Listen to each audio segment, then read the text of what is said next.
Hi, உங்கள் ride with மணி. வாங்க மாசி கருவாடு தொக்கு எப்படி ப்ரிப்பேர் பண்ணுறதுன்னு பார்க்கலாம். மாசி கருவாடை லைட்டாக தீயில வாட்டி இந்த மாதிரி மிக்சியில் போட்டு பொடிச்சு எடுத்து வச்சுருக்கேன்.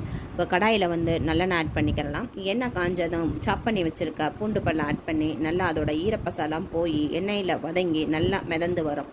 அந்த அளவுக்கு மீடியம் ஃப்ளேமில் வச்சு வறுத்து விட்டுட்டு அது கூடவே கட் பண்ணி வச்ச சின்ன வெங்காயத்தையும் ஆட் பண்ணி நல்லா வெங்காயத்தில் உள்ள அந்த ஈரப்பசையும் போய் நல்லா எண்ணெய் பிரிஞ்சு வரணும். அந்த அளவுக்கு நல்லா வறுத்து விட்டுட்டு இப்போ அதுக்கு தேவையான அளவு மிளகாத்தூள் ஆட் பண்ணி நல்லா மீடியம் ஃப்ளேம்லேயே வச்சு வதக்கி விட்டுக்கலாம். இப்போ பாருங்கள், நல்லா எண்ணெய் பிரிஞ்சு வர ஆரம்பிச்சிருச்சு.